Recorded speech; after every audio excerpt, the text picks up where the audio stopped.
Families, they fall out and they fall in and then they fall out again. And of course our wonderful British monarchy are no different to the rest of us. But now there's a new royal fallout which seemingly is escalating. But who is it this time? Hi, good morning, Neil Sean here in the very heart of London. Lovely to see you today. Now, if you're looking at the screen at the side, just to let you know, this is one of the entrances to Regent's Park. Regent's Park is free if you come into London, let me point that out. Beautiful park, lots to do. You might need a bit of a mortgage if you want to stop and buy and get one of those ice creams, as I often say after one of the park vans. Quite expensive, but it is a beautiful area. And there's just absolutely lots to do. There's a zoo in there, beautiful lake, gardens, all wonderfully executed. And you do see some quite famous people because they all live around this area. And like everybody in London who doesn't necessarily have a garden, they like to take the air, promenade, as they used to say many years ago, making sure of course they get seen by the relevance. That's you and me, by the way. Back as ever to your breaking royal story of the day. This particular story really is quite sad in many respects, but it just proves how fractious families can be. As we know, Prince Harry and his elder brother, Prince William, are not getting on. I mean, it's just simply that. We only had to see them together at the recent Platinum Jubilee celebrations, and it wasn't the best of times. Now, a lot of people could say, well, they brought it on themselves, but when you think about it, I absolutely agree in this instance. Prince Harry should have learned to keep counsel and not be so vocal, but when you've been paid a lot of money by an international TV company, you have to dish the dirt. That's the deal, and obviously the repercussions are now being felt by that.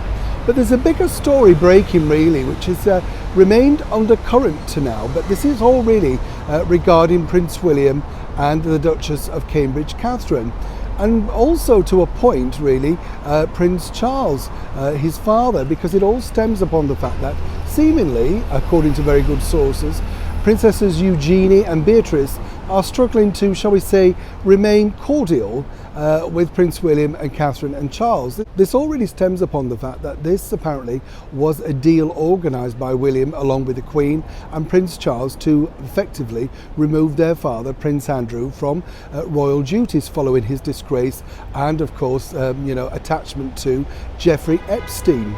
Now obviously the ladies are going to take the side of their father, as has the Duchess of York, naturally so. But that really hasn't stopped the fact that the sort of relationship, the thawing, is very difficult. And also just put yourself in our gracious monarch's shoes, because once again, as I say, up in Balmoral, she's now got the traffic light system to work out who can sit with who and who's allowed to be in the same room with what, etc. Now what we do know is this, that Prince William and Charles really are doing this for the benefit of the monarchy. They're reading the public mood, and the public basically say that Prince Andrew should permanently retire from royal public life. But as we know, he would like to make a return, and it has been said that he feels that this could be achieved through his daughters perhaps doing some charitable work, of which nothing wrong with that. But in order of course to try and reattain your profile, that could be problematic. But for now, according to that good source, it does appear that both William, Catherine and of course Prince Charles all seemingly are on the naughty step with regards to the princesses. And moving forward, that could be very tricky indeed, because as we know, they have retained very close relations with the actress Meghan Markle and of course Prince Harry, who they've been spotted out having dinner and getting on famously with in recent times. Now, I'm not suggesting that's going to be problematic within the media, but one never knows. And right now, really, for Prince Charles and for Prince William, these are very tricky times within the monarchy, particularly with the austerity, the cost of living crisis, etc. They really have to present a united front. And I truly believe they're doing this for the benefit, as I say, of the monarchy.